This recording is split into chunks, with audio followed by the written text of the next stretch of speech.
nosso programa. 1, 2, 3. Pronto, Enem? Pronto. Vamos para mais uma atividade do nosso programa, né? Dessa feita.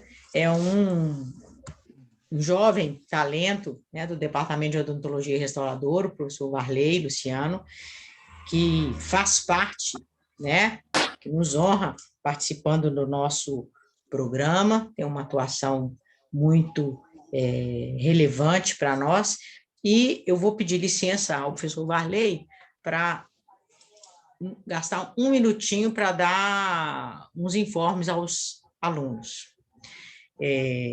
Como vocês devem estar sabendo, né, esse tempo todo que a gente está parado, a gente está parado por imposição dos indicadores epidemiológicos e por também normativas da universidade. Nosso curso talvez seja o curso mais prejudicado de toda a universidade, tendo em vista, né, o nosso ethos, quer dizer, o nosso ambiente, como que a gente trabalha, né? Especialmente os departamentos da Faculdade de Odontologia, todos são envolvidos em disciplinas profissionais e a maior parte delas envolve atendimento de pacientes.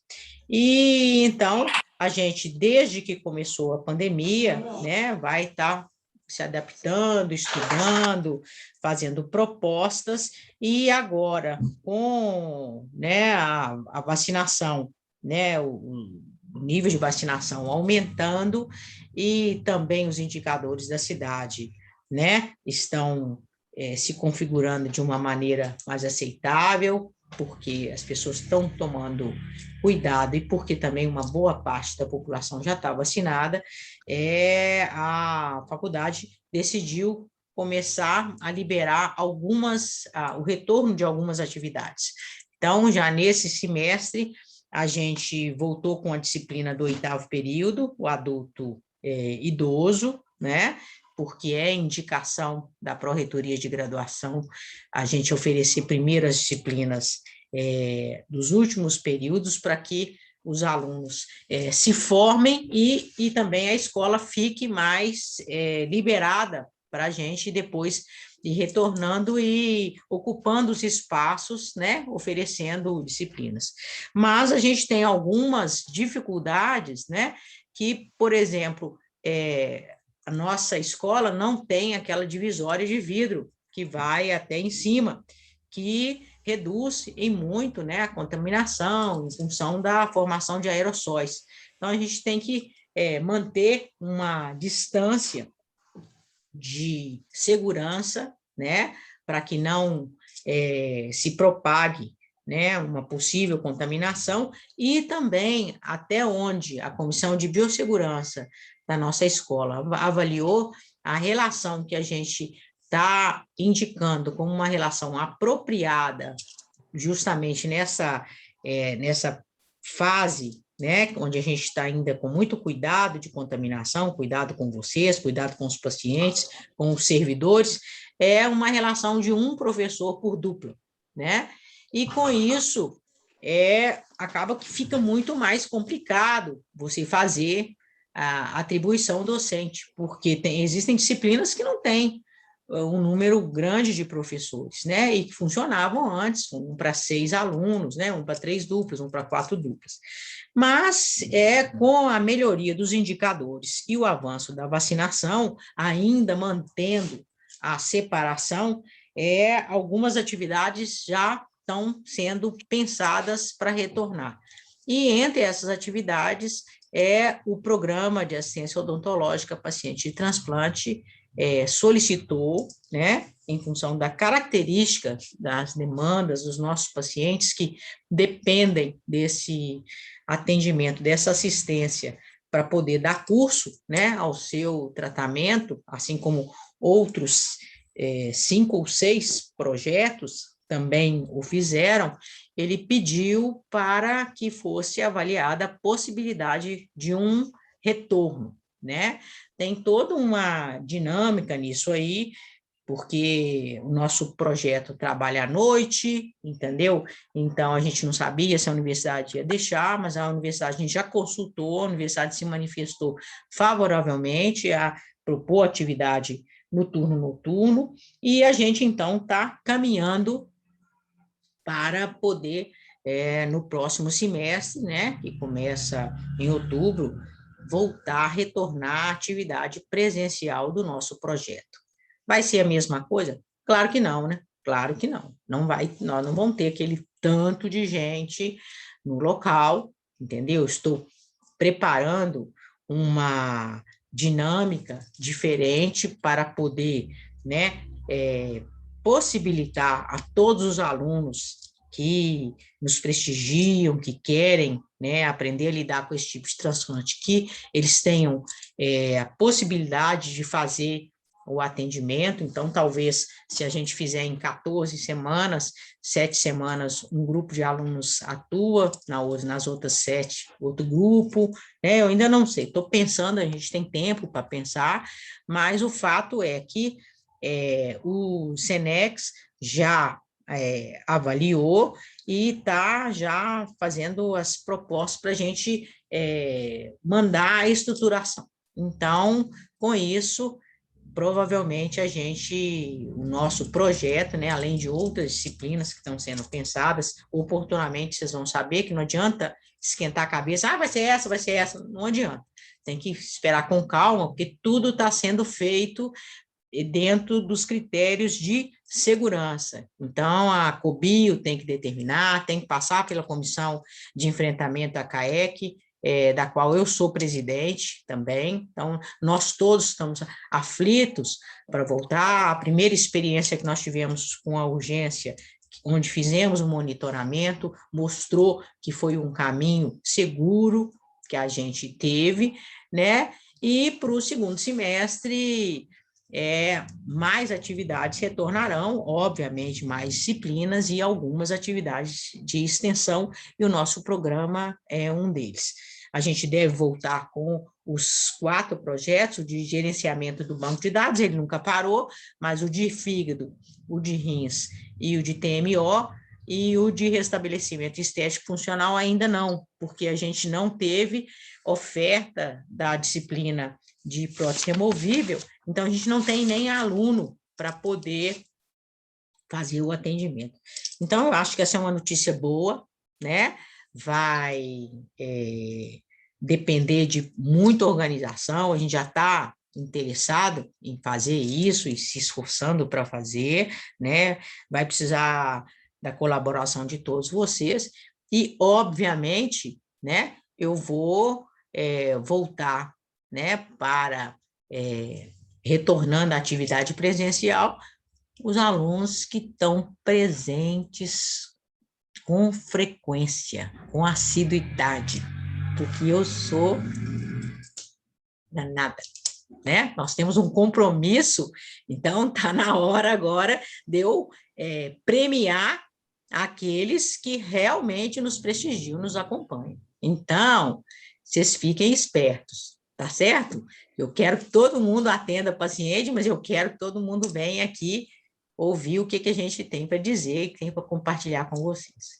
E uma dessas temas, né, que a gente escolheu nesse semestre é justamente retratamento de canal, porque é uma modalidade, é uma atividade, né, é um tipo de atendimento que a gente faz muito. É muito comum que a gente receba pacientes com dentes com lesões, né, com lesões que têm possibilidade de agudizar e que a gente não pode liberá-los para o transplante, né, dessa forma.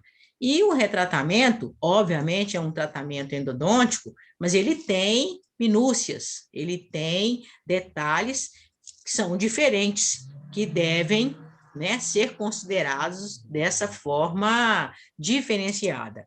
E foi por isso que eu convidei o professor Varley, né, que é um professor brilhante do departamento, né, foi meu aluno, mas também isso não é novidade, né, todo mundo foi, porque tem muitos anos que eu dou aula, e trabalhou comigo no vestibular, então eu já conheço o Varley de longa data, né?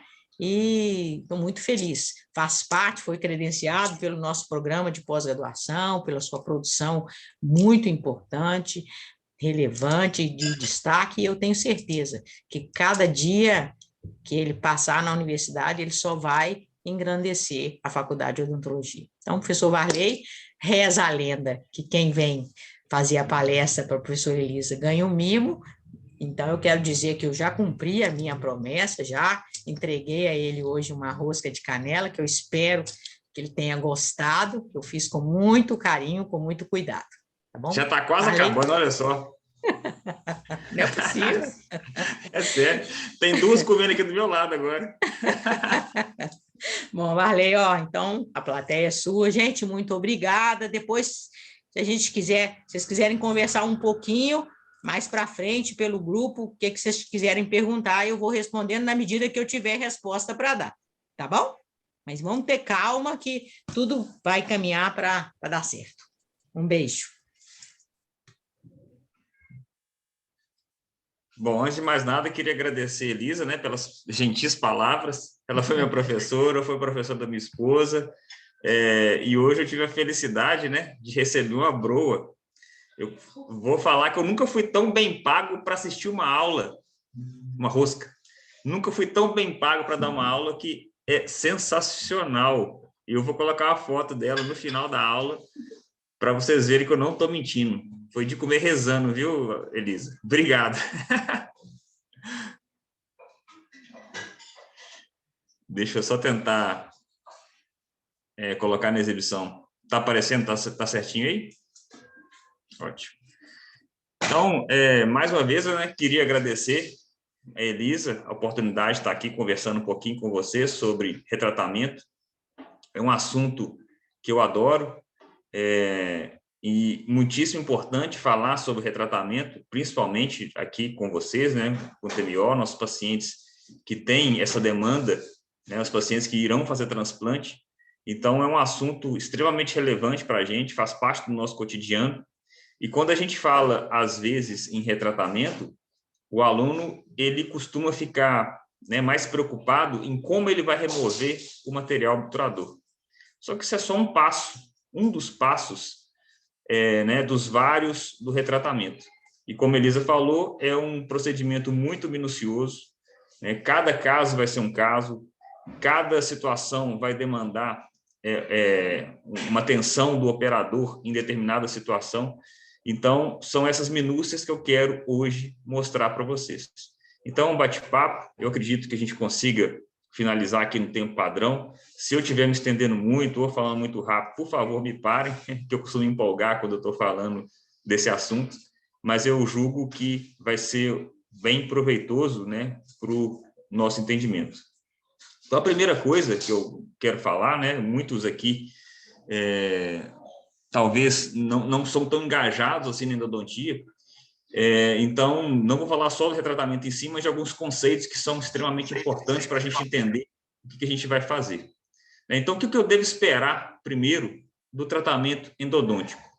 Primeiro, eu quero garantir a manutenção da homeostase, naqueles casos de dentes vitais, por exemplo, ou reparar os tecidos perapicais naqueles casos onde eu tenho uma infecção.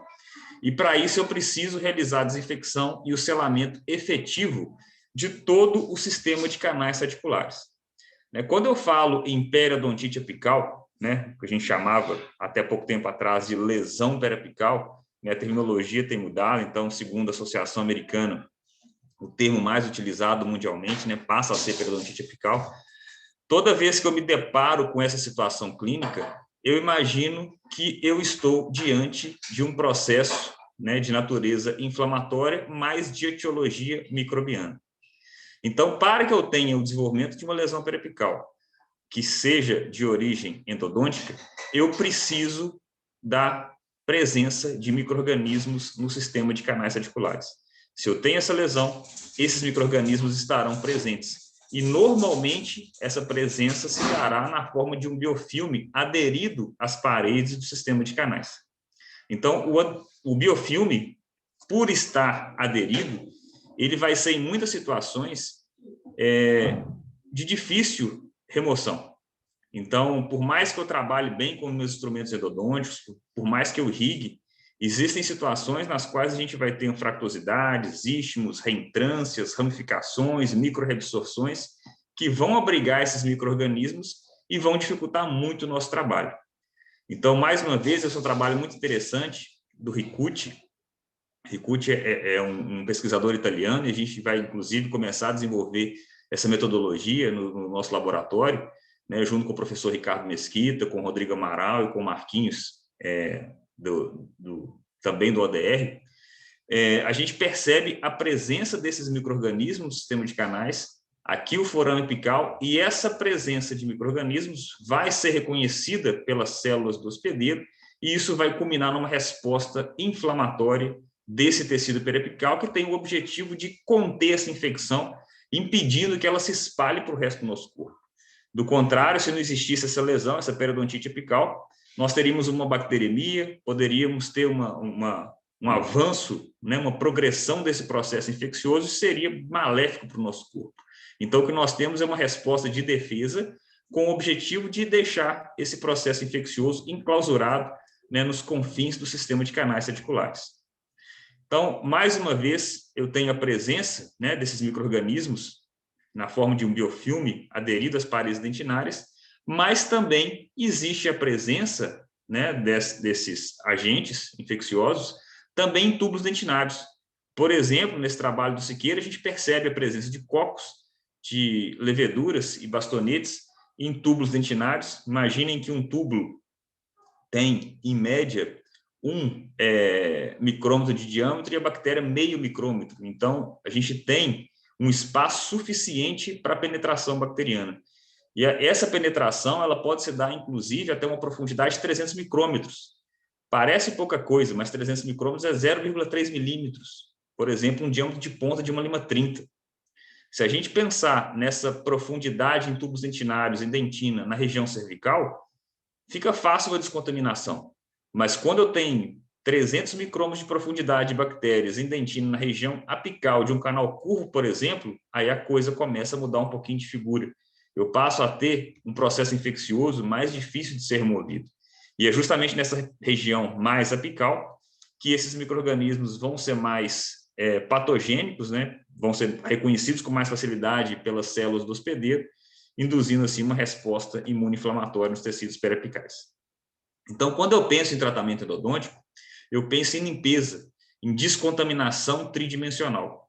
Então, quando eu avalio, por exemplo, uma radiografia, eu tenho que ter ideia que naquele espaço eu tenho uma microanatomia, né? Aqui, por exemplo, em vermelho, eu tenho onde os meus instrumentos trabalharam, mas em verde eu tenho áreas intocadas. Eu tenho áreas que não foram trabalhadas pelo meu sistema rotatório, pela minha instrumentação manual.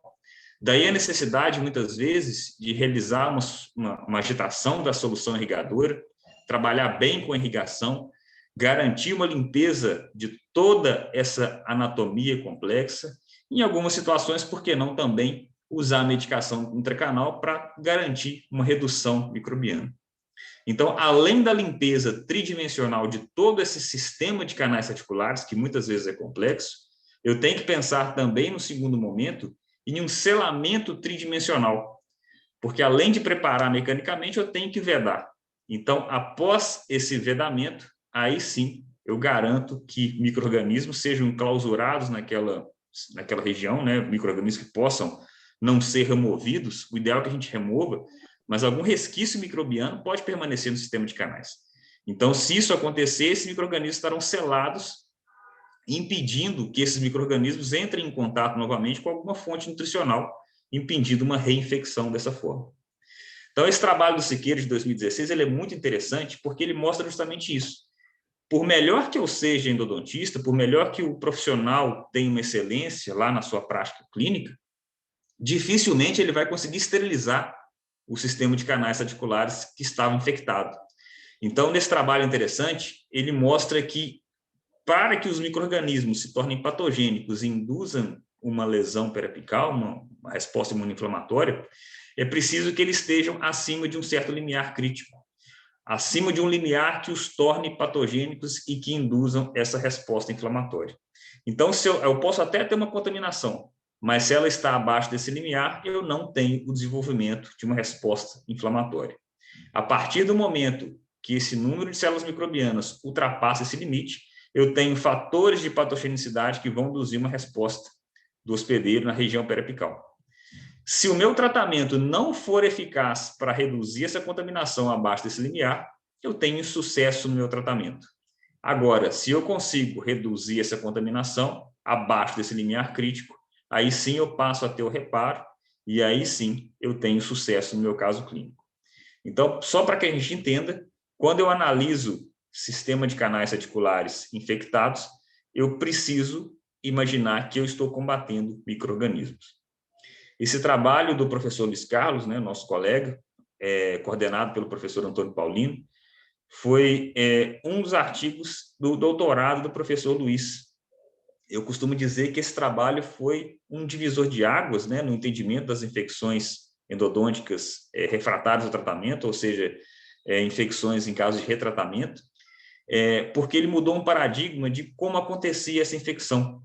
Porque até 2016, até antes do trabalho do professor Luiz, era sabido que essas infecções eram constituídas por pouquíssimos micro-organismos. Dentre eles, mais prevalentes eram Enterococcus fecalis, Candida albicans, Actinomyces israeli. Então, olha o nome do micro-organismo, Enterococcus fecalis, né? A gente já imagina de onde ele vem. E, normalmente, ele não está na boca. Outros trabalhos nossos, também do nosso grupo, demonstrou que infecções primárias, o Enterococcus fecalis estava presente em baixíssimas concentrações, mas em caso de insucesso, ele era um dos mais frequentes. Então, esse trabalho do Luiz, em 2016, teve um objetivo de avaliar várias espécies microbianas ao mesmo tempo. Então, foram usadas 83 sondas de micro-organismos, foram analisados vários casos com infecções refratárias. Esse trabalho foi feito em parceria com o Instituto Forsyth, em Boston, onde eu fiz uma parte do mestrado, onde a Luciana e o Antônio fizeram um doutorado. E lá nós observamos a presença de uma infecção muito mais complexa do que a gente imaginava anteriormente. Se antes as infecções refratárias eram consideradas monoinfecções, agora a gente percebeu um número muito maior de micro-organismos envolvidos, e quando a gente seleciona nesse quadrinho vermelho aqueles micro-organismos predominantes, eu percebo que eu tenho em vermelho dominantes e em amarelo e verde espécies subdominantes. Então, são micro-organismos mais prevalentes e presentes em maior concentração nessa infecção. Então, assim como nas infecções primárias, nós temos hoje o entendimento que essas infecções são altamente complexas. E quando eu penso lá no Enterococcus fecalis, que antigamente era o grande vilão, né, que estava presente em vários casos, o Enterococcus fecalis está mais ou menos aqui. Ele até está muito presente, mas uma baixíssima concentração, como basicamente um micro-organismo residual, não cumprindo assim um papel tão importante nesse processo infeccioso, mas ele realmente está lá em grande parte dos processos infecciosos.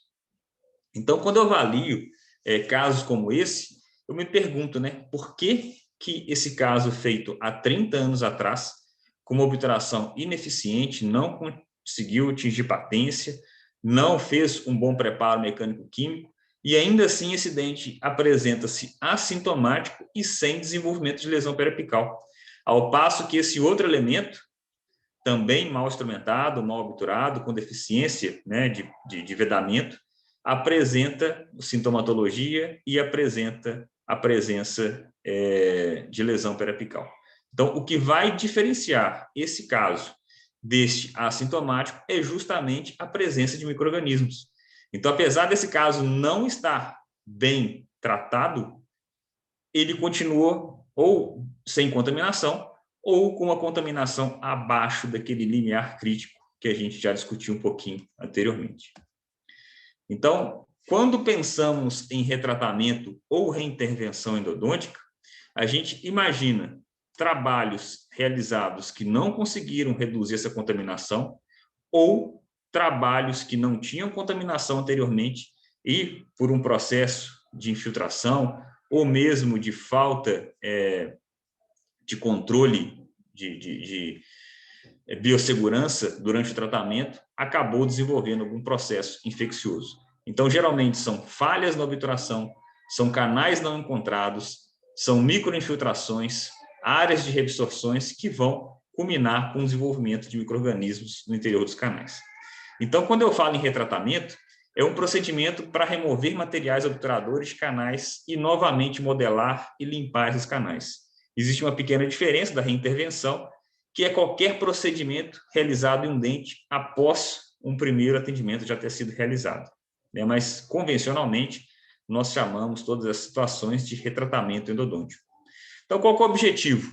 Restabelecer função, estética e, principalmente, saúde dos pacientes. Então, em primeiro lugar, a gente quer restabelecer saúde, principalmente para os nossos pacientes no TMO, pacientes que vocês vão ver, vão ter um processo, né, de resposta imune um pouco diferente do paciente convencional. E aí sim, a partir disso, a gente vai tentar restabelecer função estética desses dentes. Então, só no início da aula, coloquei esse caso para exemplificar um pouco, né, do que a gente faz em termos de retratamento, em termos de reintervenção. Esse caso foi atendido recentemente, né, na nossa clínica de pós-graduação também, da UFMG, e veio a grande questão: salvar ou extrair. Então, um dente com um instrumento fraturado, presença de um remanescente dentinário enfraquecido, e a gente costuma lançar a mão do exame radiográfico para fechar diagnóstico. Então, esse é um caso clássico que nos demonstra como o diagnóstico deve ser feito, jamais baseado em um único exame. Então, para que eu consiga realizar um bom diagnóstico, eu preciso de uma tríade: exame clínico, exame radiográfico e testes complementares. Aí sim eu vou conseguir realizar o diagnóstico perfeito para definir meu melhor tratamento. Nesse caso, por exemplo, a gente poderia achar que esse dente estaria perdido pela lesão cariosa, pela perda de estrutura dentinária, mas quando a gente avalia clinicamente esse caso, a gente percebe que ele não está tão comprometido assim. Então, nosso primeiro desafio vai ser remover esse instrumento, e aí a gente vai lançar a mão de instrumentais, de ferramentas que a gente possui, como microscopia, como ultrassom, como pontas específicas para remoção do instrumento fraturado, e aí sim, pós-remoção do instrumento, a gente vai tentar restabelecer a função, tentar limpar de forma tridimensional esse caso e ainda, através de novos materiais, tentar restabelecer a força, né, a resistência dessas paredes dentinárias. Então, o caso visto clinicamente, a gente percebe que existe uma presença de dentina que não comprometeu a furca ainda, apesar da grande remoção de tecido, e esse tecido foi reconstruído com um material novo, biocerâmico, chamado biodentine, de forma a garantir o restabelecimento da resistência dentinária. Então, dentina agora em sua posição, o cone provado, o dente restabelecido, o canal obturado, pronto agora para receber a reabilitação protética, o pino de fibra de vidro, a reconstrução e, posteriormente, a coroa. Então, dessa forma, esse aí vai mastigar por mais alguns anos, né? É um exemplo de como não devemos basear nosso diagnóstico somente em um tipo de exame, como, por exemplo, o exame radiográfico. Então, hoje a gente costuma fazer diagnóstico, muitas vezes, né, pelos colegas, com WhatsApp, com e-mail: avalie essa radiografia para mim, vê se isso vai dar certo ou não vai. Então, um buraco, às vezes não, ele é um pouco mais embaixo, né, requer uma atenção um pouco mais cuidadosa. Mas quais cuidados nosso paciente no TMO requer? Principalmente pensando em endodontia. Então, esse trabalho da Júlia, do doutorado, brilhantemente aconteceu, né, no nosso projeto. Então, coordenado pela Elisa, pelo professor Antônio, um trabalho sensacional, publicado recentemente, agora em março, na Clinical Oral Investigations, uma revista Qualis A1, uma revista de altíssimo impacto, não só na endodontia, como em outras áreas também. Nesse trabalho, o grupo avaliou o perfil imunológico das infecções endodônticas, né, em pacientes que receberão o transplante de medula óssea. Então, qual que foi a avaliação desse trabalho? O paciente chegava no momento inicial com o dente infectado, e ele era dividido em 2 grupos, o paciente convencional e o paciente que iria receber o transplante. Então, esse paciente já estava numa fase inicial, né, de imunossupressão, e isso ficou caracterizado pela diferença do padrão de citocinas na região periapical e no padrão de resposta desse paciente frente à terapia. Então, esses pacientes foram avaliados no momento inicial e 1 semana após a redução da carga microbiana, né, pela limpeza do sistema de canais radiculares. Interessantemente, após 1 semana, nos pacientes convencionais, a gente tem um aumento do TNF, um aumento do interferon gama, né, um aumento das citocinas pró-inflamatórias, que aconteceu de forma um pouco diferente naqueles pacientes que receberiam transplante. Até porque esses pacientes têm uma neutropenia, eles têm uma diminuição de neutrófilos, então esses neutrófilos são os responsáveis pela liberação de várias dessas citocinas, que têm um papel importantíssimo na resposta imunoinflamatória. Então, esses pacientes terão uma supressão dessa resposta. E quando eu avalio outros mediadores, como, por exemplo, o MCP1, que é uma quimiocina importantíssima no processo de regulação periapical, ela quem vai recrutar outras células de defesa, eu percebo que naqueles pacientes que receberam transplante, eu simplesmente não tenho MCP1, né, nem no momento inicial, nem pós a redução da carga microbiana. Então, eu estou de frente a um paciente diferente em termos de tecido periapical. Eu costumo dizer o seguinte: pacientes diferentes desenvolvem a doença de forma diferente. Não adianta eu virar, o que eu estou vendo aqui, na verdade, é uma fotografia de vários casos, mas cada paciente vai ser um indivíduo que deve ser olhado de forma única. Eu não posso desenvolver, quando a gente fala assim, eu vou desenvolver um protocolo de atendimento, meu protocolo é X. Eu acho que isso é limitar, talvez, tudo que a gente sabe de endodontia, tudo que a gente sabe da odontologia, porque cada paciente vai requerer um certo cuidado. Por que eu estou falando isso? Porque hoje está na moda falar assim, olha, eu faço todos os meus casos em sessão única, ou eu faço todos os casos utilizando medicação intracanal. Então, como eu já disse, pacientes em situações diferentes de saúde, e às vezes o mesmo paciente, em momentos diferentes da sua vida, vão possuir respostas imunológicas diferentes. Então, daí a necessidade do feeling, daí a necessidade de conhecimento do profissional, para saber se naquele determinado caso, você pode fazer o tratamento numa sessão só.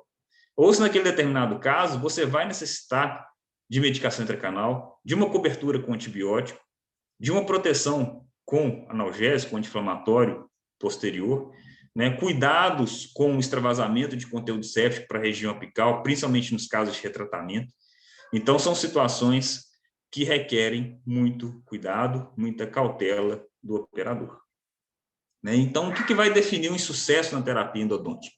Quando eu tenho sinais clínicos, né, como dor, edema, ou sinais radiográficos, como uma lesão muito extensa, a decisão fica fácil. Mas existem algumas situações que geram certa dúvida no operador. Por exemplo, o paciente com uma dor intensa nessa região superior, com uma detecção de difícil visualização na radiografia. Então, em muitas vezes, nós precisaremos de um exame com uma acurácia um pouco maior, como, por exemplo, uma tomografia computadorizada com NIBIM, para que eu realmente consiga enxergar o que está acontecendo. E nós temos essa ferramenta na faculdade. Então, se nosso paciente precisar, nós vamos na radiologia, vamos solicitar um exame tomográfico, né, principalmente nos pacientes pré-transplante, para que a gente realmente tenha noção, consiga fechar o diagnóstico de qual que é a real condição daquele paciente. Então, mais uma vez, como o exame tomográfico vai nos auxiliar, aquela lesão inicial, né, de um molar superior, um primeiro molar, normalmente esses dentes têm 4 canais e muitas vezes esses canais podem não ser tratados. Então, aqui no corte axial, a gente percebe a raiz mesovestibular com o 4º canal não tratado. Pós o seu retratamento e o devido selamento tridimensional, e a gente percebe que naquele paciente onde havia, inclusive, uma sinusite de origem odontogênica, eu tenho, pós-retratamento, um reparo dos tecidos e já uma ausência de sinais de inflamação daquela região do seio maxilar.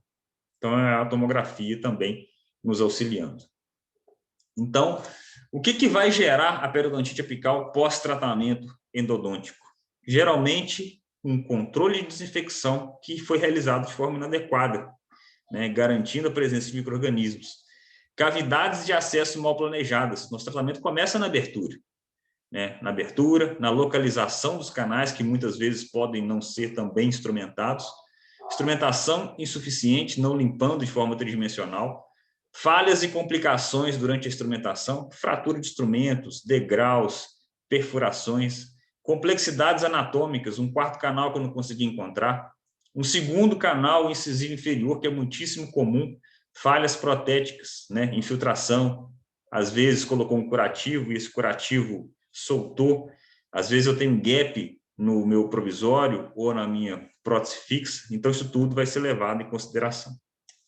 Então, quais são os critérios para a gente falar se o tratamento está bom ou não, o endodôntico? Primeiro, ele vai ser clinicamente aceitável se eu não tiver sensibilidade, nem palpação, nem percussão, ausência de mobilidade, ausência de sinais como fístula ou doença periodontal, ausência de infecção ou edema, ou nenhuma evidência de desconforto subjetivo relatado pelo paciente. E radiograficamente esses casos serão aceitáveis se eu tenho ausência de espessamento do ligamento periodontal, desaparecimento de uma área radiolúcida que estava presente anteriormente. Eu vou avaliar na radiografia minha lâmina dura para ver se ela está intacta. E se eu tenho também uma obturação visível e densa, até 1 milímetro aquém do ápice radicular. Muito cuidado com isso aqui. Né? Não é porque a obturação está bonita, está estética, né? Está vedada até o seu limite apical, o canal está bem feito. Eu não sei como que foi realizado esse processo de desinfecção. Pode estar bem feito ali no pós-operatório, mas no follow-up, 6 meses, 1 ano, 2 anos depois, como é que vai estar? Os pacientes estão com dor, está sem dor? Né? Então, tudo isso é muito subjetivo e a gente precisa de coletar esses dados. Por exemplo, esse caso parece lindo, está bonito, bem vedado, pegou lá houve pequeno extravasamento. Aqui a gente percebe no premolar superior que está legal. Mas e esse premolar aqui? Está aquém. Você olha essa imagem, você olha, o ideal é retratar. Mas se eu analiso com cuidado, eu tenho uma área de hipercementose. Então, provavelmente, o meu canal estava vindo até essa região. Daqui para baixo, eu tenho um canal sementário, um canal irregular, muitas vezes de difícil acesso. Então, será que eu vou conseguir melhorar a situação clínica? Então, quais são os outros sinais que eu tenho? Tem dor? Tem desconforto? Como que estava essa situação previamente? Né? Será que esse canal foi feito há muito tempo? Como que ele foi realizado? Então, eu preciso coletar o máximo de dados possíveis desse paciente para que eu consiga chegar ao diagnóstico correto. E critérios clínicos do que é inaceitável. Primeiro, claro, sintomatologia persistente. O paciente está com dor, algo está errado. Se tem fístula ou edema recorrente, é sinal que realmente o organismo está te dizendo, olha, há algo errado. Essa fístula aqui já é uma resposta inflamatória. Então, se eu tenho desconforto, né, percussão, palpação, ou mesmo impossibilidade de mastigação, obviamente esse caso deve ser retratado. E os critérios radiográficos são espaço do ligamento periodontal aumentado, ausência de reparo, né, isso é importante comparar com radiografias prévias, ausência de formação de lâmina dura, presença de áreas radiolúcidas que antes não estavam presentes, né, espaços do canal não obturados, patentes e visíveis, e evidência de reabsorção progressiva. Se essa lesão que era anteriormente pequena estiver aumentando, é sinal que algo não está certo. Então, são situações clínicas como essas, por exemplo, canais ineficientes, falta de obturação, falta de um bom preparo mecânico-químico, erro na prova do cone, espaço vazio, dente aberto muito tempo, infiltração, selamento inadequado. Então, são situações que vão nos levar à indicação de retratamento. Mas existem critérios clínicos que são questionáveis, né? Aquele paciente, olha, eu estou sentindo um incômodo no meu dente que vem de vez em quando. De vez em quando eu tenho um desconforto quando eu mastigo, uma leve pressão que eu sinto, mas às vezes o paciente tem uma sinusite superposta. Raramente ele fala, olha, doutor, não é uma dor, sabe? Eu sinto uma sensibilidade quando eu apalpo, ela de vez em quando. Então, nesses casos, sim, requerem maior cuidado do profissional, porque ele deve excluir outros fatores, como, por exemplo, traumas, como, por exemplo, sinusites, como, por exemplo, bruxismo apresentado por esse paciente, outras causas como neuralgia do trigêmeo, dor orofacial. Então, são situações que vão requerer um certo cuidado do operador, né? Esses critérios também radiográficos são um espaço do ligamento periodontal aumentado, mas pouco aumentado, áreas radiolúcidas que são possíveis de serem, na verdade, áreas de cicatrização, né, de fibrose. Então, são situações que também vão requerer um certo questionamento. Por exemplo, quando você recebe essa radiografia, o paciente chegou assim no seu consultório, chegou assim lá na clínica, e a gente tem que tomar uma decisão, porque esse paciente está na fila do transplante. Na dúvida, a gente vai retratar. Mas o ideal é que eu tenha o exame pregresso desse paciente. Olha como essa lesão está com um aspecto de reparo ósseo nas suas bordas.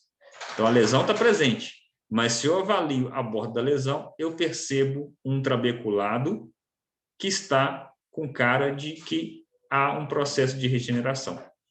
Então, quando eu avalio as radiografias anteriores, né, isso gera uma dúvida, eu vou saber exatamente o que estava acontecendo. Então, eu preciso fazer as perguntas. Há quanto tempo o tratamento foi realizado? O paciente se lembra, né, de quem foi o operador, quais condições sépticas, se o dentista usou isolamento, se ele trabalhou com mais cautela, quantas sessões ele realizou, né, se colocou medicação intracanal, e qual vai ser o planejamento proposto para esse dente. Se vai ser um pilar de ponte fixa, se a gente tem tempo de preservar esse dente. Né? No nosso caso, em muitas situações, a gente pode fazer um acompanhamento de 6 meses. Mas em outras situações, paciente pré-transplante, né, você está de mãos atadas, você não pode pagar para ver. Então, o ideal é que a gente tenha o exame pregresso, que realmente mostrava que aquele caso anteriormente tinha uma lesão. Essa lesão, na verdade, ela está em fase de processo de reparo. Então, quando eu avalio as radiografias em anos subsequentes, eu percebo o processo de reparo acontecer. Em outras situações, nossa decisão vai ser mais fácil, né? São casos que realmente requerem uma necessidade urgente de retratamento endodôntico. Então, tomamos a decisão, vamos retratar, e aí isso agora vai simplesmente entrar em técnica. O mais difícil para a gente, na verdade, é fechar o diagnóstico, né? Saber quando tratar. Depois que a gente tomou essa decisão, aí é fácil. Aí é simplesmente técnica operatória, é simplesmente técnica, treinamento e seguir protocolos. Então, nesses protocolos para retratamentos, apesar de eu não gostar muito de protocolo fechado, né, cada caso vai ser um caso, mas a gente vai seguir alguns passos básicos, como, por exemplo, análise do raio-x pré-operatório, da tomografia computadorizada, caso a gente tenha esse acesso. Posteriormente, eu vou fazer um isolamento absoluto, sempre, né? Dentes que não podem ser isolados, normalmente não podem ser tratados. Remoção de restaurações coronárias ou pinos intrarradiculares que vão impossibilitar nosso retratamento, eu preciso removê-los anteriormente. Reabertura da cavidade de acesso, um pouquinho diferente da abertura convencional. Análise visual e tátil do material obturador. Escolha do solvente, desobturação, posteriormente obturação e blindagem. Então, são esses passos que a gente vai ver a partir de agora. Então, existem alguns desafios, né, que a gente vai enfrentar nos preparos de acessos coronários em caso de retratamento, porque esses dentes agora possuem algum tipo de restauração, seja uma resina, um amálgama, ou em várias situações uma RMF, coroa total, e em várias situações esses dentes apresentarão pinos intrarradiculares que deverão ser removidos, sejam eles metálicos ou sejam eles de fibra de vidro. Então, a gente deve realizar esse acesso de forma cautelosa, analisando o material restaurador de preenchimento, também realizar análise radiográfica minuciosa para ver se vai ser possível, inclusive, remover o pino. Às vezes o pino é tão extenso que a remoção vai ser praticamente impossível, Em algumas situações, nós vamos partir para um passo um pouquinho mais radical, que é a cirurgia endodôntica. E também analisar o material obturador existente. Se vai ser gutta-percha, se vai ser resina, se vai ser um conde de prata, né, que era utilizado anteriormente. Então, são cuidados que a gente vai ter que tomar. Quando a gente abre um dente pela primeira vez, né, lá na Endo 1, na Endo 2, a gente ensina que você vai cair no vazio. Só que no caso de retratamento, a gente não vai cair no vazio, né? Existe já um material restaurador prévio. Então, se eu espero cair num vazio, muito provavelmente esse vazio vai ser o ligamento periodontal, a região de Furca. Então, a gente vai ver um sangramento. Então, pelo amor de Deus, não veja sangramento em casos de retratamento. Então, essa abertura tem que ser feita de forma muito minuciosa, principalmente quando tivermos reparos com resina, né, que são da cor da dentina, vão dificultar um pouquinho o nosso acesso. Então, devo tomar bastante cuidado, analisar anteriormente a radiografia dessa coroa para saber até onde eu posso penetrar com o meu instrumento sem causar nenhum tipo de desgaste desnecessário. Muito cuidado com a angulação do dente na boca. Muitas vezes esses dentes terão restaurações protéticas que vão mascarar uma angulação da raiz. Muitas vezes o paciente perdeu um molar inferior, por exemplo, perdeu o primeiro molar, eu estou tratando o segundo, ele está inclinado na raiz, mas a restauração protética tentou compensar isso. Então, durante a abertura, se eu não tomo cuidado, eu posso acabar perfurando esse dente por mesial, por exemplo. Na minha opinião, os dentes mais difíceis de serem acessados são os dentes anteriores. E é muito comum, mas muito comum mesmo, um tipo de acesso errôneo que culmina com a perfuração na região cervical vestibular de dentes anteriores, tanto superiores quanto inferiores. Isso porque a coroa tem uma angulação, a raiz tem outra. Então, em muitas situações, quando eu entro com o meu instrumento na angulação da raiz, eu posso acabar culminando com essa perfuração na região cervical.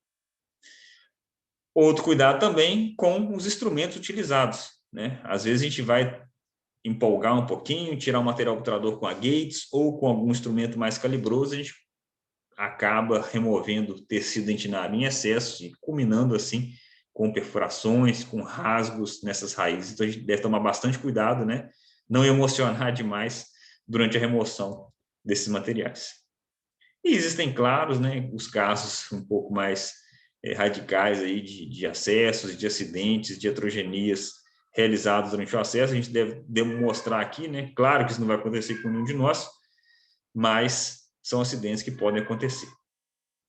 Então, são vários desafios. Um caso como esse é muito comum para a gente no TMO, né? São pacientes muitas vezes mais idosos, pacientes com restaurações protéticas extensas, com pinos metálicos fundidos, e muitas vezes esses dentes que recebem uma ponte fixa ou uma coroa já possuem um remanescente dentinário bem enfraquecido, e isso muitas vezes pode nos dificultar em termos de isolamento. Então, muitas vezes nós precisaremos de um isolamento um pouquinho diferente, né? Por mais que a gente não consiga colocar um grampo, nós vamos utilizar um isolamento que utilize dentes vizinhos. Às vezes, vai necessidade de aumento de coroa clínica, então cada caso deve ser analisado com cautela. Então, muitas vezes a gente vai lançar mão da criatividade, né, para conseguir realizar nosso isolamento à distância. Então, um caso também realizado, né, no nosso projeto de retratamento endodôntico, onde nós realizamos, ao mesmo tempo, o aumento de coroa clínica e o isolamento de um dente com remanescente dentário enfraquecido. Em muitas situações onde eu não consigo colocar o grampo, eu posso lançar a mão dos dentes vizinhos, fazer um furo só, por exemplo, e fazer o isolamento com algum protetor, alguma barreira gengival, protegendo, então, esse dente de saliva e protegendo a boca do paciente contra qualquer agente irrigante que eu possa utilizar. Então, são situações, né, que vão demandar criatividade do operador, mas sempre o ideal é que a gente consiga realizar esse isolamento. Abrimos, isolamos o dente, próximo passo é a remoção do material obturador. E aí eu vou avaliar qual material é esse? Antigamente era utilizado cone de prata, década de 70, década de 80, era muito comum. Hoje nós temos os cones de gutta-percha, graças a Deus, são mais macios, mas cones de gutta-percha mais antigos possuem uma dureza muito grande. Então, tratamentos realizados há vários anos costumam nos trazer um pouco mais de dificuldade. Quais cimentos endodônticos foram utilizados? Isso é importantíssimo. Por exemplo, cimentos resinosos serão mais duros, de mais difícil remoção. Então, isso também vai ter papel importante no nosso tratamento. Então, a gente vai realizar essa remoção inicial com instrumentos aquecidos, como, por exemplo, condutores de calor, seguidos por limas endodônticas, sejam elas manuais ou rotatórias, com o auxílio de solventes. E essas limas podem ser também manuais, rotatórias ou, mais recentemente, instrumentos reciprocantes. Em várias situações, posso usar brocas, como brocas de Gates ou outras brocas específicas para remoção de gutta-percha, além do ultrassom. Nós temos na faculdade ultrassom disponível, com pontas, então, em algumas situações, realmente, a gente consegue remover esse material com essas pontinhas. O mais comum são os condutores de calor. Na especialização, a gente tem esses instrumentos de aquecimento, mas na graduação, o que a gente vai utilizar são as lamparinas ou mesmo os maçaricos. Então, a partir desses instrumentos, nós vamos aquecer os condutores de calor, que serão levados ao conduto inicialmente para a gente conseguir remover a gutta-percha. A partir desse momento, dessa remoção inicial, eu posso utilizar meus instrumentos endodônticos, sejam eles manuais, que é o mais comum, ou mesmo os instrumentos mecanizados. Na UFMG, nós temos a grande vantagem, de apesar de ser uma universidade pública, nós temos hoje a felicidade de poder contar com instrumentos mecanizados, com equipamentos de ponta para a gente conseguir realizar os tratamentos. Além desses instrumentos, nós vamos utilizar também solventes químicos para amolecer, para facilitar a remoção da gutta-percha. E existem alguns solventes no mercado, como o clorofórmio, o xilol, o eucaliptol e o óleo de casca de laranja. O clorofórmio é excelente, tem uma efetividade muito grande na remoção da gutta-percha, porém tem uma toxicidade alta, e clorofórmio até pouco tempo não era bom deixar lá exposto, O cheiro é forte, muitas pessoas gostam, inclusive, por diversão, cheirar clorofórmio. O xilol também tem uma toxicidade altíssima, uma boa efetividade. Os solventes que nós mais vamos utilizar serão o eucaliptol e o óleo de casca de laranja, sendo esses com uma toxicidade baixíssima e o óleo de casca de laranja com uma efetividade um pouquinho maior. Então, são os dois solventes de escolha para que nós utilizemos na clínica. Esses solventes, eles devem ser colocados no interior dos condutos, mas não devem ser colocados com a seringa plástica, porque como são solventes, eles vão acabar estragando essa borracha da seringa. Então, o ideal é que a gente leve esse solvente com uma pinça. Então, a gente vai colocar no DAPEN, pinçar o solvente com uma gota, essa gota vai ficar prendida na ponta da pinça, e aí sim ela vai ser levada ao interior do conduto, facilitando, então, a desobstrução. Levou o solvente no interior do conduto, o próximo passo da desobturação vai ser utilizar instrumentos, sejam eles brocas de Gates, limas Kerr, limas Hedstrom, que são limas um pouquinho diferentes das limas manuais que a gente utiliza, são limas que têm um corte durante o movimento de vai e vem, não durante o movimento de rotação, e que são excelentes para remoção de material obturador. Então, esses são os instrumentos Hedstrom. Então, eu não tenho um instrumento torcido, ele é fabricado por usinagem, são como se fossem cones sobrepostos uns aos outros, e esse movimento de vai e vem faz com que esse material obturador seja removido por essas arestas cortantes. Então, ele não é um instrumento utilizado em movimento de rotação, ele é utilizado no movimento de limagem em si, que é o movimento de vai e vem. E quando eu puxo esse instrumento do canal, essas arestas cortantes tiram de dentro do conduto o que está lá. Então, dessa forma, ela vai remover a gutta-percha que está aderida às paredes do canal. Já a lima Kerr, a lima do tipo K, ela vai ser utilizada em movimento de rotação. Então, quando a gente gira esse instrumento para a direita, ele penetra no canal e essas espiras removem o material que está dentro do conduto. Então, por essas estrias, por essas espiras, por essa linha, por esses sulcos, o material é removido do conduto. Então, quando eu giro o instrumento para a direita, ele penetra. E quando ele penetra, ele remove o material que está no conduto radicular. Então, em caso de obturações compactas, como por exemplo essa, o que a gente vai fazer? Primeiro, abrir esse dente, ou remove a prótese por completo, né? Ou tenta abrir pela própria coroa, mas a gente deve remover esse pino, e essa obturação vai ser removida inicialmente com brocas de Gates, mais finas, principalmente na sua parte inicial, e posteriormente eu vou lançar mão de limas manuais associadas ao solvente. Então, lá na clínica, nós vamos utilizar ou óleo de casca de laranja ou o eucaliptol. Normalmente, eu vou dar preferência para as gates número 2 e 3, porque a 4 já possui um diâmetro muito grande, ela pode acabar rasgando o canal. Então, gates 2 e 3 são mais efetivas, vão remover essa gutta-percha com um pouco mais de segurança. Removi essa gutta-percha inicialmente, o próximo passo é remover de forma gradativa a gutta-percha. Então, por que remover de forma gradativa? Porque imagina, esse canal provavelmente está contaminado. Se eu tento introduzir esse instrumento até a região apical de uma vez só, eu posso extruir conteúdo séptico. Isso vai ser ruim, principalmente para aquele meu paciente que a gente já viu que tem uma resposta imunológica um pouquinho comprometida. Então, na verdade, quando eu penso em desobstrução, eu quero fazer essa desobstrução de forma gradativa, evitando ao máximo extrusão de conteúdo séptico. Então, trabalho primeiro com instrumentos mais calibrosos, com solvente, tiro essa gutta-percha, recuo um pouquinho o diâmetro do meu canal, mas aumento o comprimento de penetração e assim por diante, até eu conseguir chegar à região apical, diminuindo o diâmetro do instrumento. Já quando eu tenho obturações pouco compactas, a remoção é mais fácil.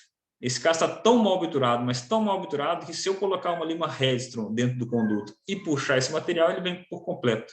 Se eu associar isso com o eucaliptol, essa remoção também vai ser mais fácil. Então, quanto pior a qualidade da obturação, mais fácil, em teoria, vai ser o retratamento.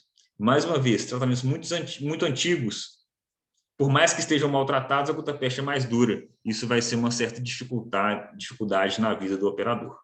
Então, uma vez que eu coloco esse instrumento, eu consigo remover pelo movimento de tracionamento. E existem também os sistemas rotatórios ou reciprocantes que nós vamos utilizar. Então, mais uma vez, na faculdade, nós temos essa grande possibilidade, essa grande ferramenta, né, que são os instrumentos rotatórios. Temos vários. Temos também instrumentos reciprocantes, motores reciprocantes na universidade. Então, isso vai nos facilitar muito a vida, e principalmente dos pacientes. E hoje nós temos dois sistemas utilizados. O sistema ProTaper, com as limas de retratamento D1, D2 e D3, e o sistema Reciproc, que também é excelente para a remoção de material obturador. Então, vão ser os dois materiais de escolha, né, na UFMG. É uma escolha excelente, são instrumentos de fácil aquisição no mercado, vão facilitar muito a nossa vida. Então, o que a gente mais vai utilizar é um instrumento rotatório, o ProTaper, limas D1, D2 e D3, a D1 para desobturar terço cervical, D2 terço médio, D3 terço apical. Eu vou mostrar cada uma delas. A D1 ela é um pouquinho mais curta, tem uma visualização. Na D1 a gente tem um risco, na D2, 2, na D3, 3. É um instrumento mais curtinho e a gente vai utilizar somente na embocadura do canal para começar a desobstrução. Ele é um instrumento perigoso, pois ele corta na ponta. Então, a gente vai utilizar somente na embocadura do canal. O próximo instrumento é o D2, que tem um diâmetro um pouquinho menor, ele é um pouquinho mais comprido, tem uma ponta arredondada, então não vai cortar na ponta, e isso vai gerar um menor risco de perfuração radicular. O terceiro instrumento é o D3, esse vai ser utilizado em todo o comprimento do material obturador até a sua completa remoção. Então, são instrumentos seguros, São utilizados uma rotação um pouquinho mais alta do que a instrumentação rotatória, que a gente utiliza normalmente, enquanto para instrumentação rotatória convencional, a gente utiliza uma velocidade média de 300. Para esses instrumentos, nós vamos aumentar essa velocidade para 500 e manter o mesmo torque de 2,5 e 3. Então, o protocolo de utilização é o seguinte. Quando eu tenho um canal parcialmente obturado, eu vou trabalhar com esse instrumento até a minha obturação. Então, o primeiro instrumento é D1. Ele vai trabalhar só na embocadura, porque, como eu já falei, ele corta na ponta. Então, coloca ele só na embocadura, trabalha com o movimento de vai e vem, sem forçar demais o instrumento. Acabou a D1, eu posso também utilizar as gates na embocadura. Muitos profissionais, inclusive, não utilizam a D1 porque tem medo dela cortar na ponta e utilizam somente a gates 2 ou 3 na embocadura do canal. Utilizou a D1 na embocadura, próximo instrumento D2. Ele vai penetrar um pouquinho mais, também a 500 rotações, até onde você sentir resistência, e ele vai remover a gutta-percha. Removeu com esse instrumento, irriga, limpa, próximo instrumento D3 até o comprimento do seu material obturador. Também mesma velocidade, mesmo torque, 500, torque 3. Chegou até lá, você removeu todo o seu material obturador, dali para baixo, você vai ser testado para você ver se você é bom endodontista. Então, é lima manual, muito dedo, sensibilidade tátil, lima 8 pré-curvada, para conseguir chegar até lá. Caprichar na irrigação, caprichar na DTA, remover detritos, para você conseguir dar patência e, posteriormente, instrumentar esse canal. Então, lima 10 ou 15, lembrando, pré-curvada, e a gente pré-curva a lima só na pontinha, não pré-curva ela toda. Por isso é importante nós termos aquele alicate de pré-curvar. A gente nunca encosta no instrumento que a gente vai estar trabalhando. Trabalhando é feio, né? Que a gente vai trabalhar na região apical. Então, a gente vai utilizar um instrumento estéreo, que é o alicate, para pré-curvar esse instrumento para conseguir romper esse degrau. Rompeu o degrau, deu patência, aí é felicidade pura. Se você deu patência, aí agora é só realizar o tratamento como você já sabe. Lima 10, 15, e aí instrumentação, né, a sua escolha com o sistema que tiver disponível. Hoje, nós temos o sistema ProTaper Next. Né? Antigamente era o sistema ProTaper Universal. E quando eu tenho o canal obturado em todo o comprimento de trabalho, vai ser mais fácil ainda. Eu vou usar gates ou D1, D2 e D3 em todo o comprimento de trabalho. Vai ser mais fácil. E aí depois só confiro patência com limas manuais e posteriormente faço o meu tratamento convencional com os instrumentos presentes, né? Seja ProTaper Next, ProTaper Universal, seja recíproco, com o que a gente tiver. Então, são alguns exemplos, né, dos retratamentos que a gente consegue realizar com esses instrumentos. A gente percebe, né, a qualidade da obturação que a gente consegue proporcionar. Então, mais uma vez, D1 embocadura, D2 terço médio, D3 em todo o comprimento do canal. Então, alguns exemplos de casos feitos. E mais recentemente também temos o sistema reciprocante, né? Ele não gira 360 graus, ele faz o movimento de 1/3 e 2/3 de volta. Então, isso facilita também nossa vida. São instrumentos de fácil utilização. Esse é um vídeo, né, de um retratamento que eu gostaria de passar para você, só para exemplificar um pouquinho. Pode ser que minha voz fale, porque ele tem som, então, normalmente, na apresentação de Zoom, quando tem som, minha voz pode ficar um pouquinho falha. Então, abertura convencional, o aspecto inicial. E aí, nesse caso, a gente está usando uma pontinha de ultrassom para auxiliar na abertura. Essa mesma pontinha poderia ser substituída por uma broca esférica de baixa rotação. Por que eu gosto do ultrassom? Porque com visão direta você consegue enxergar onde você está trabalhando, né, com o auxílio do espelho. Então, lava o aspecto inicial da gutta-percha, e aí sim, agora a gente vai começar a remover esse material. Então, o instrumento recíproco sendo utilizado, simplesmente com movimentos de vai e vem, removendo aquele material obturador. Então, a gente percebe que a gutta-percha sai em forma de lascas, quase que inteira.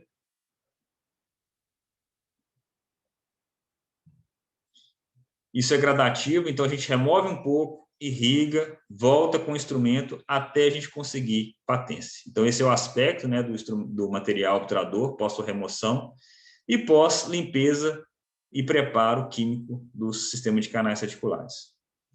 Muitíssimo importante também a utilização da medicação intracanal. Então, em várias situações, a gente vai lançar a mão dessa ferramenta para nos auxiliar na descontaminação. Esse paciente vai ter o dente selado, daí, uma, duas semanas depois, a gente faz a obturação dos canais.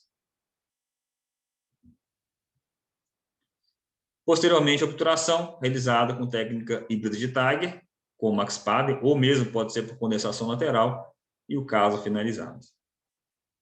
Então, um exemplo, né, de como a gente pode utilizar o instrumento reciprocante. Regras para o retratamento utilizando instrumentação mecanizada.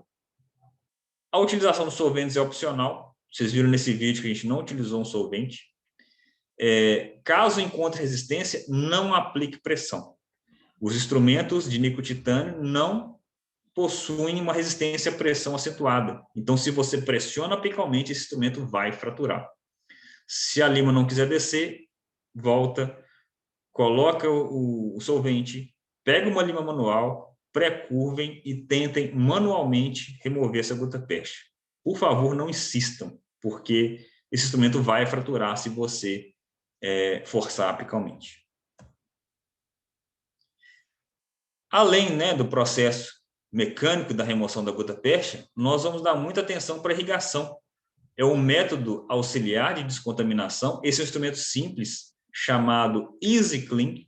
É um instrumento que custa baratinho, descartável, acoplado ao seu micromotor, que tem o objetivo de agitar a solução irrigadora.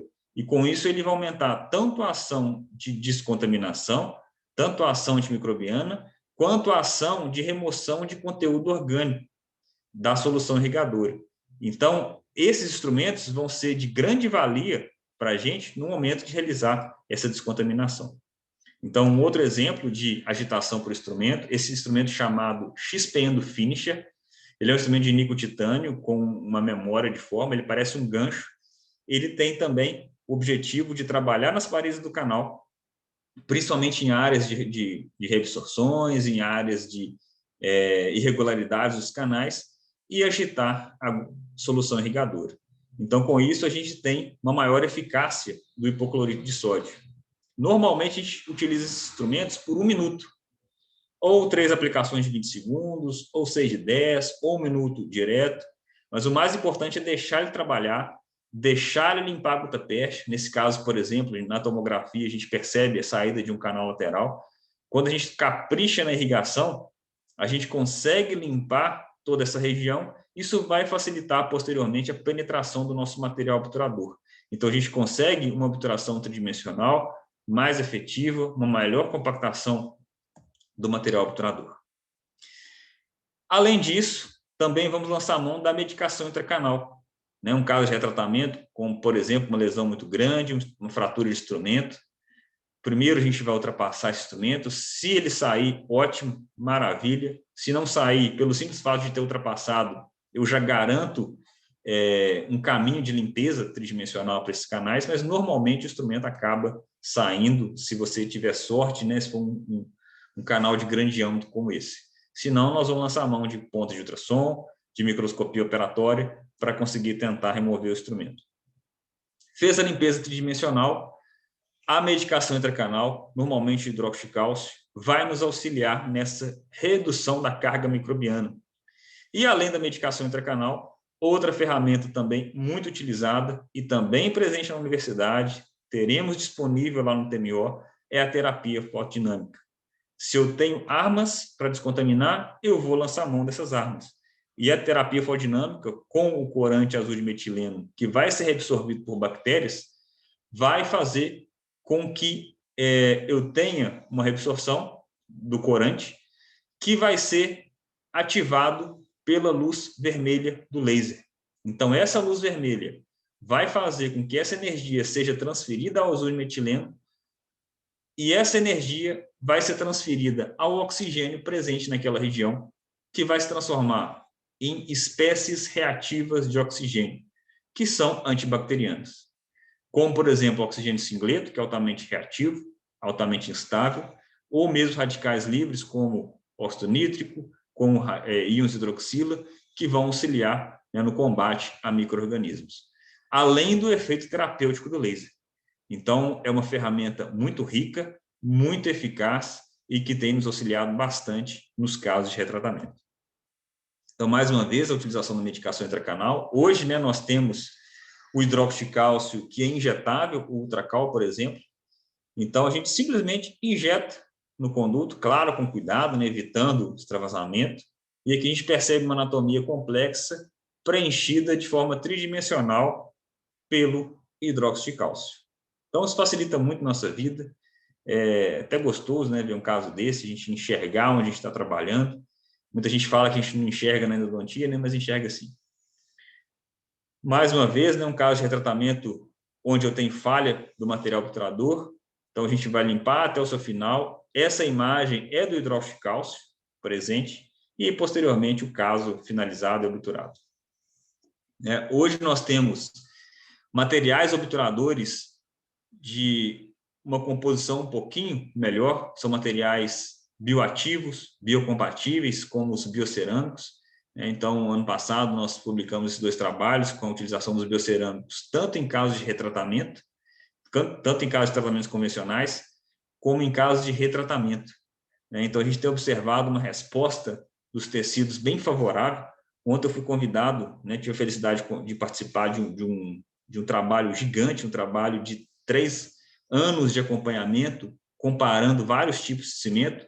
Esse trabalho vai envolver 25 endodontistas no Brasil inteiro, e nós vamos comparar a utilização do biocerâmico com os cimentos convencionais. Então, eu acredito que vai ser, talvez, o maior trabalho, até hoje, né, do mundo, feito com obturação, e nos dá muito orgulho de saber que esse trabalho será feito por brasileiros. É um trabalho que vai ser coordenado pelo professor Gustavo de Deus, do Rio de Janeiro. Mais um caso também, onde nós temos o instrumento fraturado.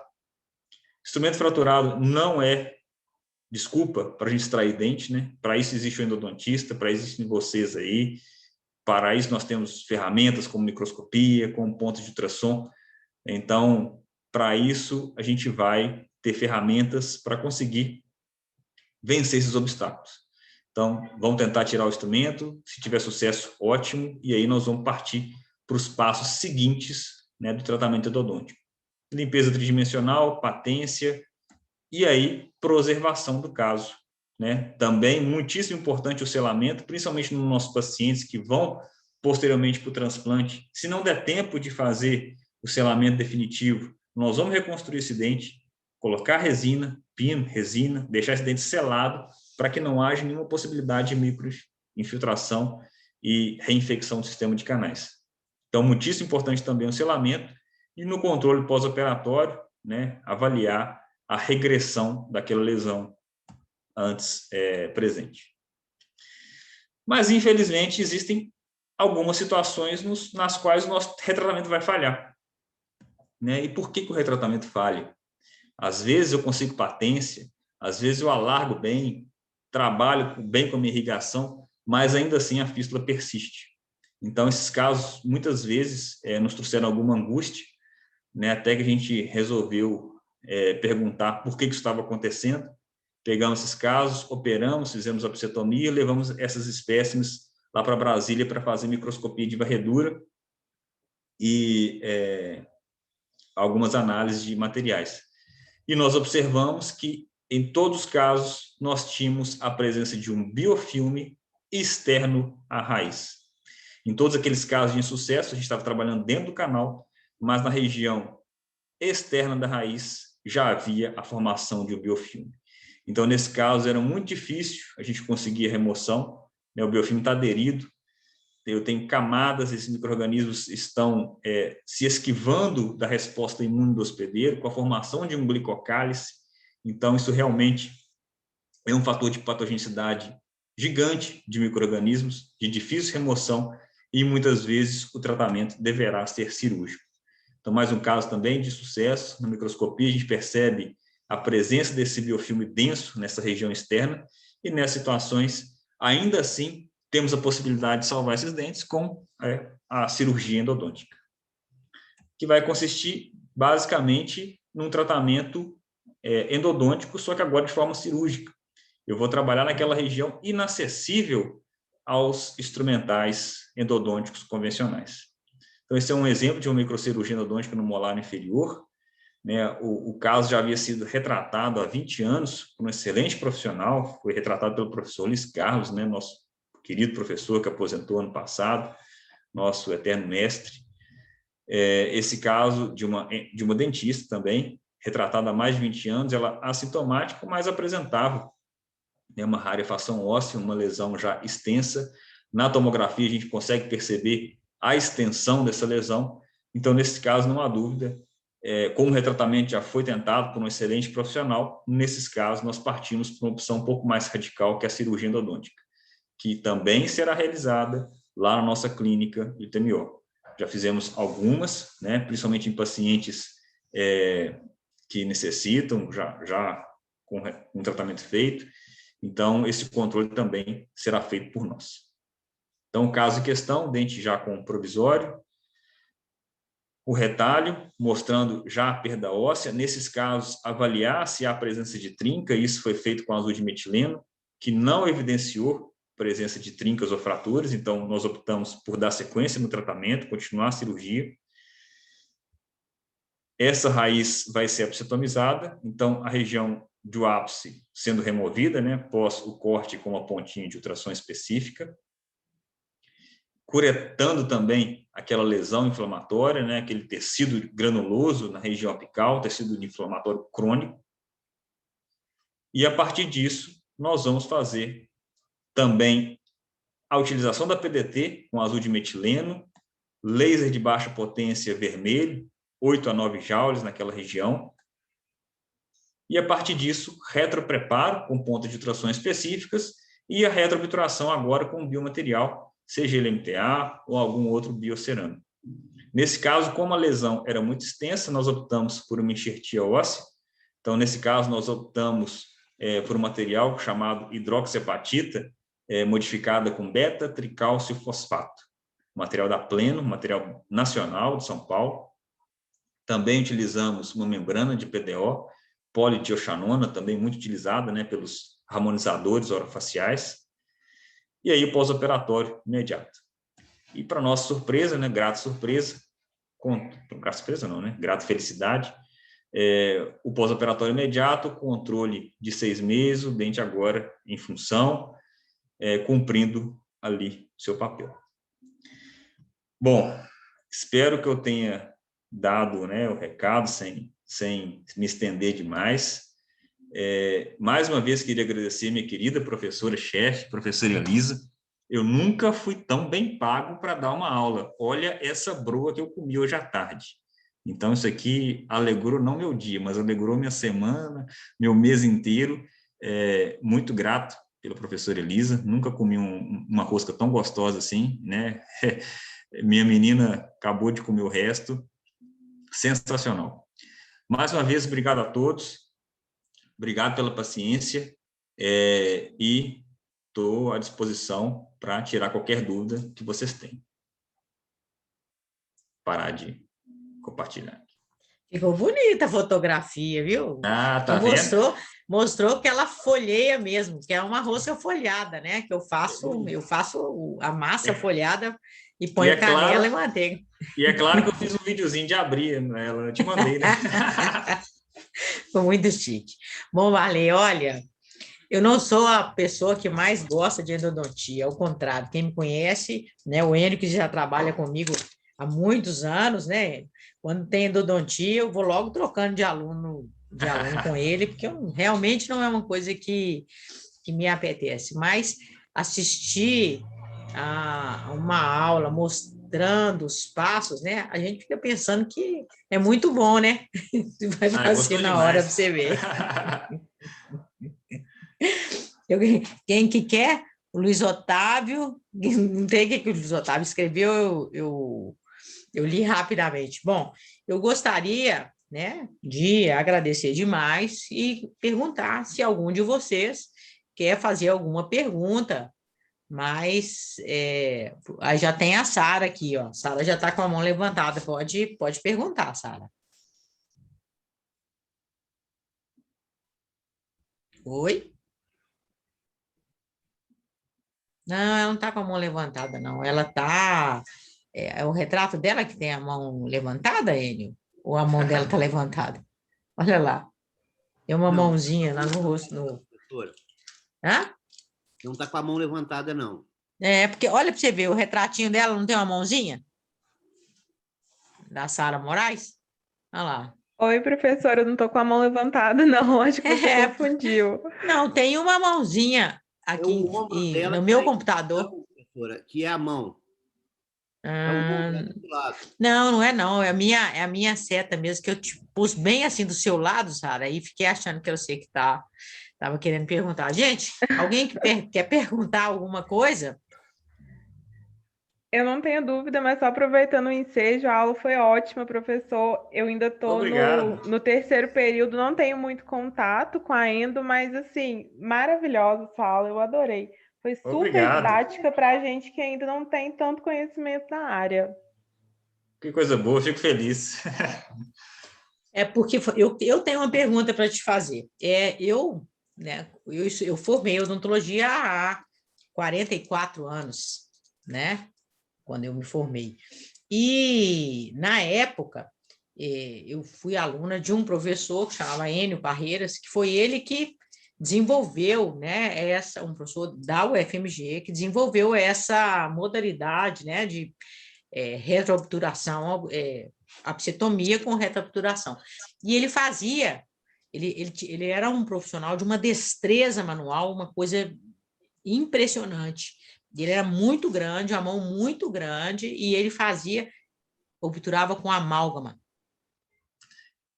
Eu assisti, né? Então, O amálgama, na verdade, ele foi o material mais utilizado até 1993. olha só. Quando surgiu, 93 não, foi até o quase final da década de 90. Porque logo quando surgiu o MTA, né, que lançou em 93, ele foi chegar no Brasil também no final dos anos 90, 96, 97, por aí. Aí sim que o MTA foi substituído. Mas antigamente os materiais obturadores eram o amálgama, a pasta lisanda, que era muito utilizada também na UFMG. Uhum.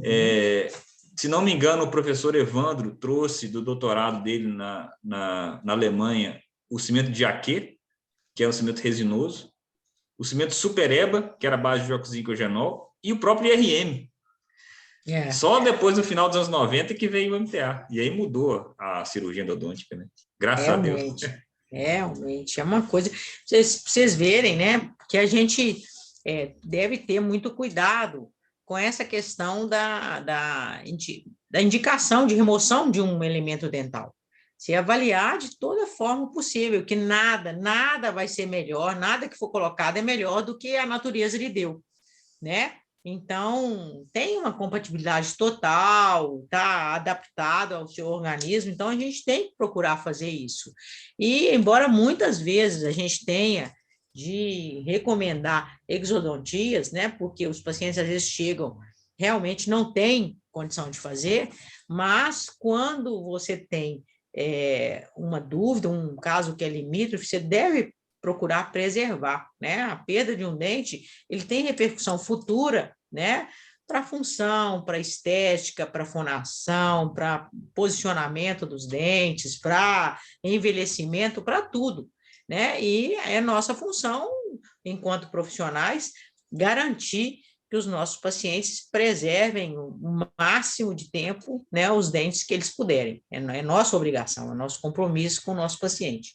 E acho muito bom, né, a gente ter enveredado por esse caminho do retratamento, que era uma coisa muito complexa. Foi o Luiz Carlos que começou com isso na escola, o professor Luiz Castro, que é um grande amigo, né? Uma pessoa espetacular, uma figura muito interessante de se conhecer, né? E de se conviver, né, Marley? Ele é uma pessoa muito, muito legal e ele que trouxe isso para a escola, esse interesse, porque uma boa parte dos pacientes da escola, ou que o tratamento odontológico dava errado, ou que procuravam a escola porque tinham esse problema, eles não tinham como ser atendidos. E muitos dentistas também não fazem, né? Vão controlando. E essa questão que o Varley chamou a atenção, da questão da preservação, de você acompanhar 6 meses depois, né? Isso é fundamental, entendeu? Que às vezes chega um paciente que está com uma lesão e ele não fez o tratamento odontico há muito tempo. Já aconteceu no TMO. Tinha um paciente que apareceu lá com uma lesão, era uma lesão de mais de 2 milímetros, né? E não, acho que eu acho que vai ter que fazer o retratamento. O canal não estava tão ruim ainda, mas o que nós fomos pedimos para ele se ele tinha a radiografia anterior? A lesão era 5 milímetros. Então, na verdade, a lesão estava regredindo, né? E a gente deixou ir, porque cerca de 2,5 milímetros a 3, se ainda pode, se não tem outra sintomatologia, né? Então, isso, associar todos os dados que você conseguir levantar sobre aquele paciente, sobre o foco, né, do seu atendimento. Alguém quer fazer alguma pergunta? Vou perguntar de novo antes de liberar vocês. Eu tenho uma pergunta. Pois não, Leandro. Ô Varley, eu fiquei em dúvida em uma coisa. Eu sei que você não gosta tanto de protocolo, mas isso é um pouco agora dúvida mesmo. Quando você vai fazer um procedimento cirúrgico, quando você vai tentar fazer a retroobturação apical, você faz uso de alguma terapia medicamentosa relacionada à antibiótico terapia, alguma coisa assim, ou cada caso é um caso, ou você já tem algo mais norteado em relação a isso? Ô, Leandro, excelente pergunta. Depende muito. Depende muito da extensão do processo infeccioso, do tamanho da cirurgia que vai ser, né, do tamanho da lesão. Normalmente, você trabalha com áreas menores, né? Normalmente, por exemplo, molares superiores, onde um quarto canal não foi tratado, e aí o profissional não conseguiu localizar aquele canal. Você vai fazer, por exemplo, a cirurgia numa lesão com 2, 3 milímetros. Paciente saudável, paciente sem nenhum comprometimento sistêmico. Então, nesses casos, vai depender do profissional. É uma cirurgia contaminada. Então, muitas vezes é interessante entrar com antibiótico terapia inicial. Dependendo da extensão, se você sabe que você vai ter que, por exemplo, cortar muito osso, entrar com um analgésico esteroidal com antecedência e depois controlar essa medicação. Então, cada profissional tem o seu próprio protocolo. Eu gosto muito nesses casos, principalmente, né, quando a gente tem esse processo infeccioso associado, entrar com antibiótico terapia inicial, pré-operatória, junto com o corticoide.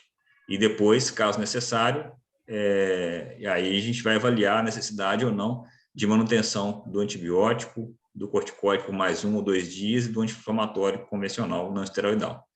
Mas, mais uma vez, depende de caso para caso. Protocolos são bons porque você nivela, né? Mas se você puder dar para aquele paciente um tratamento mais individual, eu acho mais vantajoso para ele. Os protocolos são muito importantes porque você tem uma diretriz, o que não significa que você não possa adaptar, né? Então, é importante que você tenha um direcionamento, né? Quando a gente estabelece ou indica protocolo de alguma coisa, né? No tratamento de paciente de transplante, é uma linha para você seguir de raciocínio. Agora, como todo mundo, né, é inteligente, tem que concatenar, né, e adequar o paciente, porque, de fato, cada um de nós é uma pessoa diferente, tá certo? Mas é importante você ter a guia, como o Varley falou. Pois não, professora Carolina? Carolina? Ela não está com a mão levantada ou eu que estou doida? Tá. Mas deve ter esbarrado. Então, tá bom. Carolina, Laura, Regina? Professora, eu fiquei com uma dúvida também quanto à indicação de retratamento endodôntico na dentição decídua. Olha, aí o buraco é um pouquinho mais embaixo. Retratamento endodôntico em dentes descidos. Olha, eu fiz meu mestrado trabalhando com dente descido, com infecção endodôntica de crianças. Eu tenho mais medo delas do que elas de mim. Mas eu já vi casos, né, de retratamento, sim, principalmente quando, por exemplo, antigamente trabalhava-se muito, né, com pasta de oxicodinol. Eu trabalhei muito com o professor Lurdinha, que é uma clínica exímia, excelente, junto com o professor Júlio Noronha, né, foram meus mestres, quem eu tenho um grande carinho, e em várias situações realizava-se, sim, o retratamento, né? Eu não sei hoje como que é o protocolo da pediatria na universidade, acredito que seja utilizada uma pasta chamada pasta Guedes-Pinto para obturação desses canais, mas na época da professora Lurdinha, o tratamento que nós realizávamos era com pastas à base de hidróxido de cálcio. É um tratamento um pouquinho, talvez, mais conservador, um pouquinho mais biocompatível, né? Todos funcionam, na verdade. Mas existe, sim, indicação de retratamento de tecidos, desde que o tratamento prévio esteja insatisfatório, né? Abrigando micro-organismos. Ok, muito obrigada. Ficou claro. Mas não é minha praia. Eu imagino que deva ser considerado o tempo, né, que aquele dente vai ser substituído, né? Outros fatores. Por exemplo, se esse dente já apresenta mais de 2/3 de risólise, qualquer terapia endodôntica ela é contraindicada. Então, assim, realmente a criança tem que ser mais nova, né? Ficar com esse dente um tempo maior. Existe também os dentes tecidos que ficam para sempre, né? Em caso de agenesite premolares, por exemplo. Então, existem certas indicações.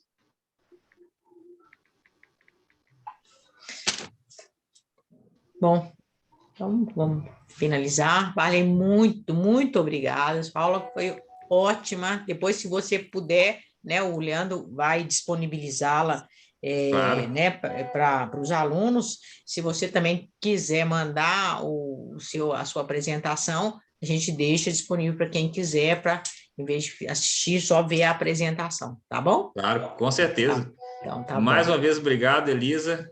Obrigado demais pela oportunidade. Feliz demais de poder estar no TMO. Desde que eu entrei, no dia que eu passei no concurso, a Elisa me ligou, dando as boas-vindas, falou assim: olha, você vai estar no TMO comigo.